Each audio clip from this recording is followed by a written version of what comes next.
इच्छाओं का जाल।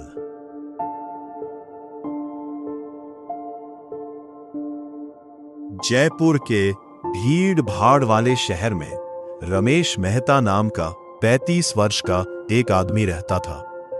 रमेश कपड़े का व्यापारी था।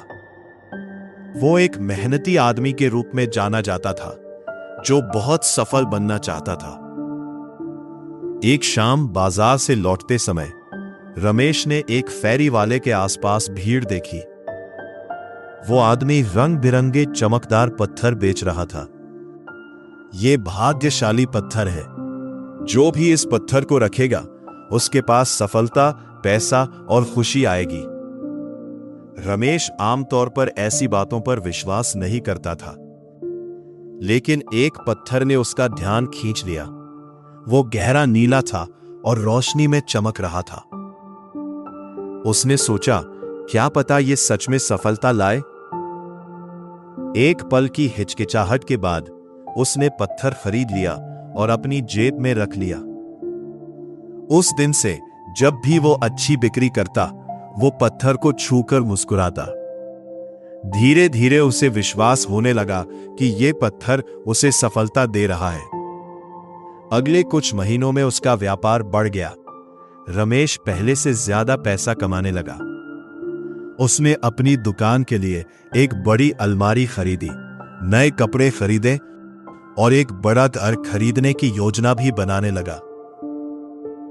लेकिन सफलता के साथ नई इच्छाएं भी आने लगी। वह एक बड़ी दुकान चाहता था, फिर वह अधिक लाभ चाहता था, फिर वह किसी दूसरे बाजार में एक और दुकान खोलना चाहता था। उसका मन कभी शांत नहीं रहता था। एक दिन एक बूढ़ा साधु उसकी दुकान पर आया। वह एक साधारण आदमी था, जिसकी शांत आंखें और कोमल आवाज थी। साधु ने धीरे से कहा, सावधान रहो कि तुम इस दुनिया में किससे प्रेम करना शुरू करते हो। पहले हमें कोई चीज पसंद आती है, फिर हम उससे जुड़ जाते हैं और फिर हम उसे छोड़ नहीं पाते, भले ही वह हमें दुख दे। रमेश ने विनम्रता से मुस्कुराया, लेकिन उसने इन बातों को गंभीरता से नहीं लिया। वह व्यस्त था, व्यापार बढ़ रहा था, जीवन सुधर रहा था। वह साधु की बातों को भूल गया और अपने काम में व्यस्त हो गया। साल बीत गए, रमेश अमीर बन गया, लेकिन वह लगातार चिंतित रहने लगा। प्रतियोगिता की चिंता, नुकसान की चिंता, प्रतिष्ठा की चिंता और अपनी बढ़ती इच्छाओं की चिंता। उसने एक अजीब बात देखी। जितना उसे मिलता गया, वह उतना ही और चाहता गया। जितना वह चाहता गया, उसका मन उतना ही बेचैन होता गया। एक रात अलमारी साफ करते समय उसे वही नीला पत्थर मिला जो उसने सालों पहले खरीदा था। जब मैंने ये पत्थर खरीदा था, तब मैं केवल थोड़ी सफलता चाहता था। फिर मैं और चाहता गया, फिर और अब इतना सब पाने के बाद भी मैं शांत नहीं हूं। उसे वर्षों पहले साधु की बात याद आई। पहले हमें कोई चीज पसंद आती है, फिर हम उससे जुड़ जाते हैं, फिर हम उससे छोड़ नहीं पाते।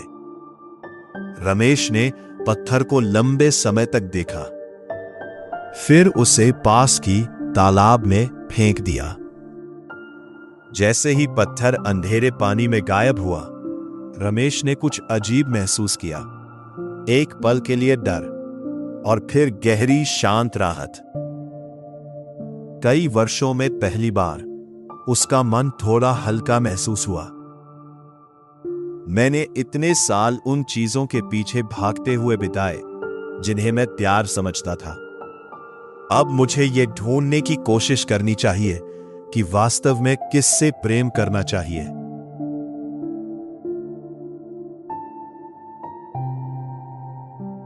इसी कारण कृपा मार्ग में हम कहते हैं, इस दुनिया में पहले हम आकर्षित होते हैं, फिर आसक्त होते हैं और फिर बंध जाते हैं। यदि हम छोड़ना नहीं सीखते, तो हमारी इच्छाएं हमें बांधे रखेंगी और बेचैन रखेंगी।